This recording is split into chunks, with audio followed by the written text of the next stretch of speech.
Hello बच्चों, कैसे हैं आप लोग। आई होप आप बहुत अच्छे होंगे, खूब मस्ती कर रहे होंगे।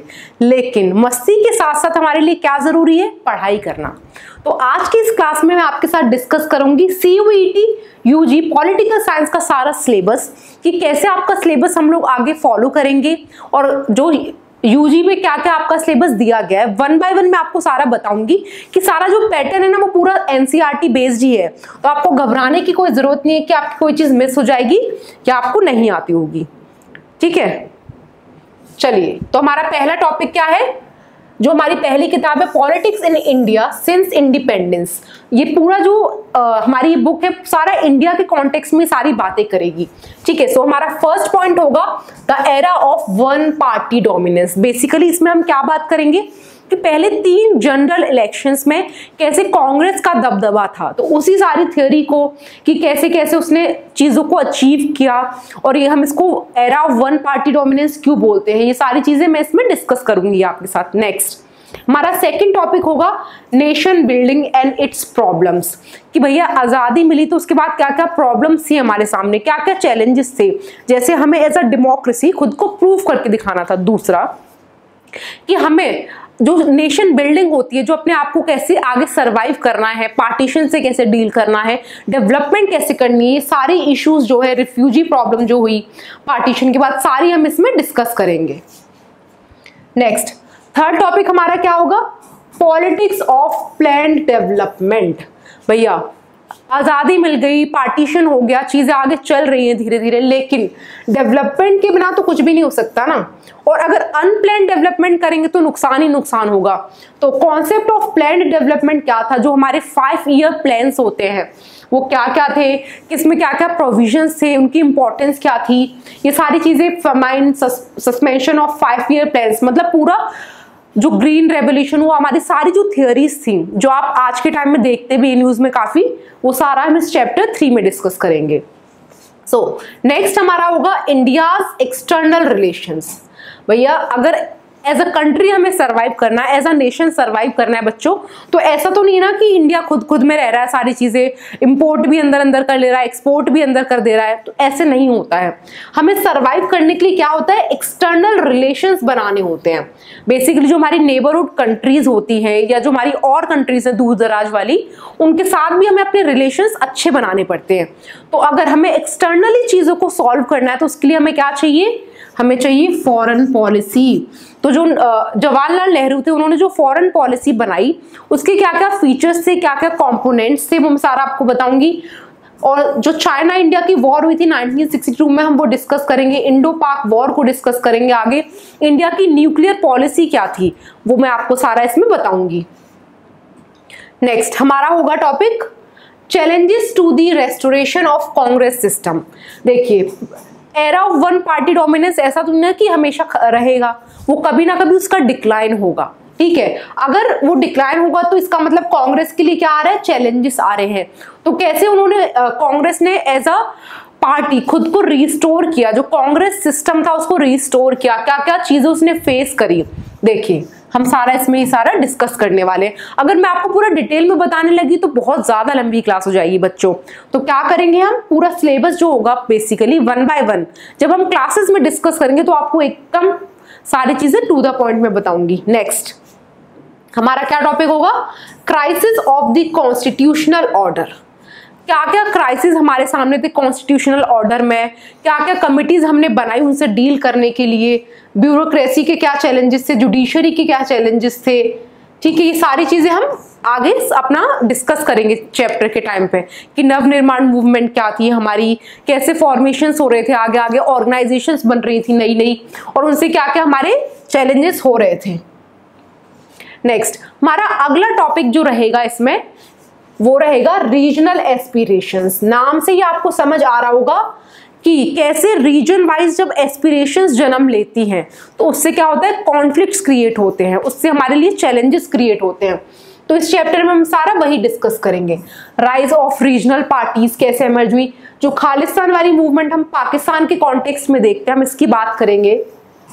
एंटी सिख राइट्स जब 1984 में हुए थे, जो ब्लू स्टार मूवमेंट हम सुनते हैं बेसिकली, जब गुरुद्वारे में घुसकर इंदिरा गांधी जो उस टाइम पे प्राइम मिनिस्टर थी उन्होंने एक्शन लिया था, वो सारा हम इसमें डिस्कस करेंगे। द कश्मीर सिचुएशन, कश्मीर की सिचुएशन क्या थी उस टाइम पर, challenges and responses in the north east, और नॉर्थ ईस्ट में क्या डेवलपमेंट हो रही थी, ये सारा मैं आपको इस वाले चैप्टर में डिस्कस करूंगी। नेक्स्ट हमारा क्या होगा, rise of new social movements. देखिए क्या होता है ना कि movement is a never ending process, हर चीज के लिए कुछ ना कुछ टाइम के बाद, थोड़े टाइम के बाद कोई ना कोई मूवमेंट जरूर आती रहती है, तो उसी को हमने क्या नाम दिया, rise of new social movement. चाहे वो फार्मर मूवमेंट हो, विमेन मूवमेंट हो, उनकी इश्यूज आगे उजागर करने के लिए, इन्वायरमेंट से रिलेटेड हो, डेवलपमेंट से रिलेटेड हो, तो ये मूवमेंट्स क्या क्या थी। जैसे चिपकू मूवमेंट की बात करें हम तो हमारी एनवायरनमेंट के अंदर आएगी, तो ये सारी चीजें मैं आपके साथ एकदम डिटेल में डिस्कस करूंगी जब हम आपको चैप्टर करवाएंगे। नेक्स्ट हमारा क्या टॉपिक है, नेक्स्ट है हमारा democratic upsurge and coalition politics. देखिए हमने era of one party dominance की बात कर ली, जब पूरा कांग्रेस ने लगातार 3 लोकसभा इलेक्शंस में अपना दबदबा बनाया। उसके बाद क्या होता है कि चैलेंजेस आने शुरू होते हैं कांग्रेस के लिए, थोड़े थोड़े, मतलब धीरे धीरे छोटी मोटी छिटपुट पार्टीज होती है वो इमर्ज होती हैं। लेकिन एक टाइम क्या आता है 1980s का, जब कोalition पॉलिटिक्स बड़े जोर पर होती है, बेसिकली गठबंधन की सरकार जिसको हम बोलते हैं ना, वो 1980s में एकदम जोर पे थी, अपने मतलब चरम पर थी। तो क्या क्या, जैसे बीजेपी का एमरजेंस होता है वो हम डिस्कस करेंगे, election of 2004 and UPA government, मतलब बेसिकली अब हम धीरे धीरे क्या आ रहे हैं कि आगे की तरफ बढ़ रहे हैं, इसीलिए तो बुक का नाम है पॉलिटिक्स सिंस इंडियन इंडिपेंडेंस। तो धीरे धीरे कैसे हम आगे बढ़ रहे हैं, वही सारे इश्यूज क्या आ रहे हैं वो हम इसमें डिस्कस करेंगे। नेक्स्ट हमारा क्या होगा, रीसेंट इश्यूज एंड चैलेंजेस। अब और हम अपना 1980 से आगे बढ़ते हुए आए अगर हम, तो हम बात करेंगे challenge of and responses to globalisation.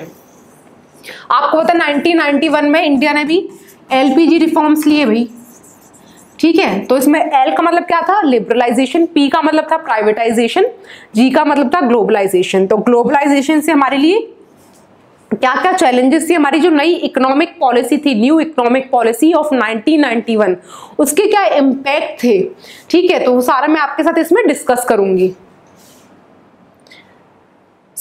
देखिए इंडिया सिंस इंडिपेंडेंस जो हमारी बुक है बेसिकली, उसमें हमारे टोटल 10 टॉपिक रहेंगे।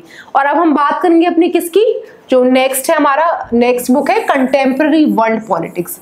इंडिया की बात कर ली, अब हम मूव करेंगे बाकी की वर्ल्ड की तरफ, कि जब इंडिया को इंडिपेंडेंस मिल रही थी या इंडिया में अलग डेवलपमेंट हो रही थी, तो बाहर के देशों में क्या चल रहा था भाई, वो जानना भी तो बहुत ज्यादा जरूरी है। तो हमारा पहला क्या रहेगा, cold war era in world politics. तो कोल्ड वॉर एरा क्या था, बेसिकली 2 आइडियोलॉजीज जो हम बात करते हैं अपनी, सोशलिज्म और कैपिटलिज्म की, कैसे वो एमर्ज हो रही थी। मल्टीपोलर वर्ल्ड की बात की जा रही थी, नॉन अलाइनमेंट मूवमेंट जिसमें इंडिया ने भी इंपॉर्टेंट रोल प्ले किया, वो क्या थी। तो ये सारी जो चैलेंजेस थे या कोल्ड वॉर जो हमारा एरा था उस पर क्या क्या चीजें हो रही थी, सारा हम उस टाइम पर डिस्कस करेंगे। नेक्स्ट हमारा रहेगा disintegration of second world and the collapse of bipolarity, ठीक है। तो इसमें हम बेसिकली क्या डिस्कस करेंगे, आपको पता है ना कि यूएसएसआर का जो बेसिकली आज के टाइम पे रशिया है, वो एक टाइम पे सोवियत यूनियन था, तो उसका कैसे इंटीग्रेशन होता है, क्या क्या फैक्टर्स उसमें आते हैं जो काम करते हैं, politics and capitalism in the introduction of democratic politics. तो ये सारी चीजें कि रशिया के लिए क्या चैलेंज थे उस टाइम पे, बेसिकली सोवियत यूनियन कैसे डेवलप कर रहा था, कैसे डिसइंटीग्रेट हो रहा था, ये सारा हम इसमें डिस्कस करेंगे। नेक्स्ट हमारा क्या रहेगा topic, US dominance in world politics. आप सभी ने देखा होगा कि हम एक टर्म यूज करते हैं हमेशा न्यूज में, अगर देखा हो तो यूएस हेजीमनी। तो जब हम ये हेजीमनी की बात करते हैं तो बेसिकली हम बात करते हैं यूएस डोमिनेंस की। तो यूएस की डोमिनेंस की अगर हम बात करें बच्चों, तो वो हमें हर सेक्टर में देखने को मिलती है, ठीक है। तो क्या होगा, ग्रोथ ऑफ यूनिलेटरलिज्म। बेसिकली अगर सिर्फ एक ही कंट्री का दबदबा है, अगर यूएसए ही हर चीज में डोमिनेट कर रहा है, तो उससे क्या होगा, यूनिलेटरलिज्म आएगा, ठीक है। उसके बाद हम बात करेंगे अफगानिस्तान की, first gulf war response to the 9/11 attack. हमने सभी को पता है कि वर्ल्ड ट्रेड सेंटर पे 9/11 का जब अटैक हुआ तो टेररिज्म को लेके जो हमारा अमेरिका था उसके व्यूज एकदम से चेंज हो गए थे। इनिशियली तो वो एक्सेप्ट ही नहीं करता था कि टेररिज्म कुछ एग्जिस्ट भी करता है। तो ये सारा हम इसमें डिस्कस करेंगे। Next, alternative centres of economic and political power. कैसे कैसे चीजें चेंज हो रही थी। इनिशियली हम बात करें तो यूएसए और सोवियत यूनियन, ये दो ही ज्यादा मतलब न्यूज में रहते थे, लेकिन धीरे धीरे क्या हो रहा था कि बाकी का वर्ल्ड भी तो डेवलप करेगा भाई। ऐसा थोड़ी है कि अगर दो कंट्रीज न्यूज में है तो वही महान है। तो धीरे धीरे कौन कौन सी कंट्रीज एमर्ज हो रही थी, जैसे चाइना हुआ। आज के टाइम में भी चाइना इकोनॉमिकली बहुत ज्यादा सुपीरियर हो रहा है धीरे धीरे। ठीक है, तो कैसे चाइना का इमरजेंस होता है, इकोनॉमिक पावर पोस्ट माओ एरा में कैसे वहां पे चेंज होती है चाइना में। Creation and expansion of European union. European union कैसे एग्जिस्टेंस में आता है, उसका मतलब ऑब्जेक्टिव्स क्या थे, या आसियान जो हमारा है बेसिकली साउथ एशियन कंट्रीज के लिए, वो क्या है, कब बना था। बेसिकली इंटरनेशनल ऑर्गेनाइजेशन हम इसमें थोड़ा डील करेंगे। नेक्स्ट हमारा क्या है, south Asia in the post cold war era. जब हम साउथ एशिया की बात करते हैं बेसिकली इंडिया भी इसमें हमारा इंक्लूडेड होता है। तो पोस्ट कोल्ड वॉर एरा में साउथ एशिया में क्या सिचुएशन थी, democratisation and its reversals in Pakistan and Nepal. आपको पता है नेपाल तो 2006 में ही as a democratic country emerge हुआ है, ऑल्दो वहां पे इलेक्शंस इतने कंडक्ट नहीं हुए आज तक। एथनिक कॉन्फ्लिक्ट्स इन दी श्रीलंका। श्रीलंका की अगर हम बात करें तो वहां पे क्या है कि दो कम्युनिटीज बेसिकली बहुत ज्यादा रिफ्ट में रहती हैं। तो मैं पूरा आपको डिटेल में डिस्कस करूंगी चैप्टर जब हम पढ़ेंगे आगे। Impact of economic globalization on the region, conflicts and efforts for peace in the South Asia. ये सारा बहुत मतलब ब्रॉड कॉन्सेप्ट है। बेसिकली इंडिया के क्या रिलेशन रहे हैं, कैसे वो उन चीजों से डील कर रहा था, या उसकी आसपास की जो कंट्रीज है वहां पर क्या क्या इश्यूज थे और इंडिया का उसमें क्या स्टेक था, ये सारा मैं आपको वहां पर बताऊंगी। नेक्स्ट हमारा रहेगा international organisations in a unipolar world. ठीक है, जैसे restructuring and the future of the UN. UN बहुत ज्यादा इंपॉर्टेंट है हमारे लिए। ठीक है, तो आजकल भी बहुत ज्यादा न्यूज में रहता है, कुछ कुछ स्टेटमेंट ही देने के लिए आता है हालांकि। तो यूएन कैसे एमर्ज हुआ, उसकी क्या रेलेवेंस थी हमारे लिए, आज के टाइम में क्या रेलेवेंस है, सारा बताऊंगी। India's position in the restructuring UN. ठीक है, कि यूएन में इंडिया का क्या रोल रहा है, उसको रीस्ट्रक्चरिंग में इंडिया की क्या इंपॉर्टेंस रही है, वो हम सारा डिस्कस करेंगे। Rise of new international actors. जब हम इंटरनेशनल एक्टर्स की बात करते हैं तो उसमें बहुत सारे फैक्टर्स आ जाते हैं, जैसे हमारे एनजीओज हुए। इनफैक्ट जो बहुत सारी हमारे जो टेररिस्ट ऑर्गेनाइजेशंस है ना, वो भी हम इसमें इंक्लूड करते हैं। तो सारा हम डिस्कस करेंगे स्टेट एक्टर्स क्या है, या जो और इंटरनेशनल एक्टर्स थे वो जो इमरजेंस में आ रहे थे। सो नेक्स्ट हमारा होगा how democratic and accountable are the new institutions of the global governance. ये सारा मैं आपके साथ चैप्टर में एकदम डिटेल में डिस्कस करूंगी। नेक्स्ट टॉपिक हमारा रहेगा security in the contemporary world. अब भैया डेवलपमेंट होती चली जा रही है, इतने सारे इंटरनेशनल एक्टर्स इमरजेंसी में आ रहे हैं, टेररिस्ट आ रहे हैं भाई सीन में, तो ऐसा तो नहीं है कि सिक्योरिटी एज अ कॉन्सेप्ट हमारी नजर में ना आए। तो मेजर चैलेंज क्या था कि कैसे हमें अपने आप को सिक्योर रखना था।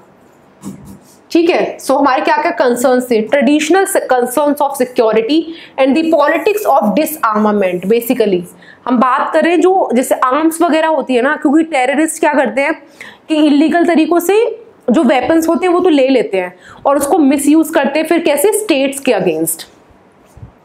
नॉन ट्रेडिशनल और ह्यूमन सिक्योरिटी, जिसमें हम बात करेंगे ग्लोबल पॉवर्टी की, हेल्थ एंड एजुकेशन। ये भी बहुत बड़ा चैलेंज है हमारे लिए आज के टाइम में भी, कि कैसे हमें अपने हेल्थ सिस्टम को इम्प्रूव करना है, एजुकेशन को इम्प्रूव करना है।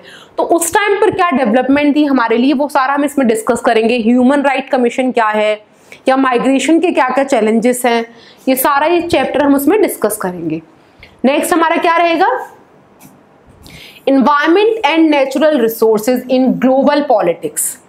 तो नाम से आपको समझ आ रहा होगा किसकी बात करने वाले हैं हम, इन्वायरमेंट की और नेचुरल रिसोर्सेज की, कि ग्लोबल पॉलिटिक्स में कैसे इन चीजों में चेंजेस आ रहे थे।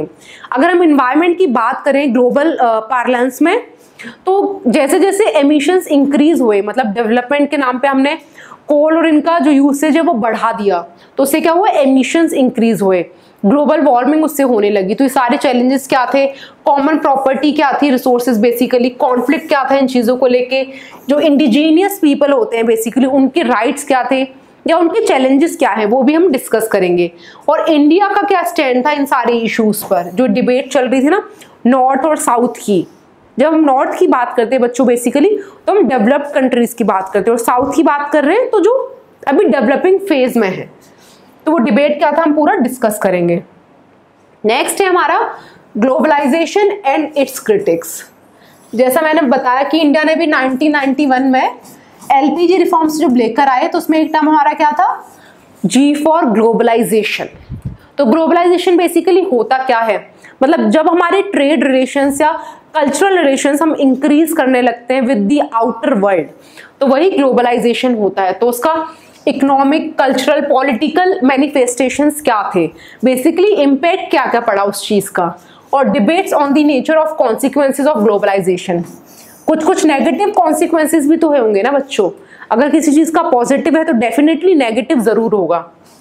देन एंटी ग्लोबलाइजेशन मूवमेंट क्या क्या थी, India as an arena of globalization and the struggle against it. तो इंडिया का क्या रोल रहा है, या इंडिया ने क्या क्या चैलेंजेस फेस किए, क्या रोल प्ले किया ग्लोबलाइजेशन में, वो सारा हम इस चैप्टर में डिस्कस करेंगे। बच्चों आज मैंने आपके साथ पूरा सिलेबस डिस्कस किया है। अब हम अगली क्लास में मिलेंगे जहां हम अपना पहला topic challenges of the nation building वो खत्म करेंगे। तो तब तक के लिए धन्यवाद।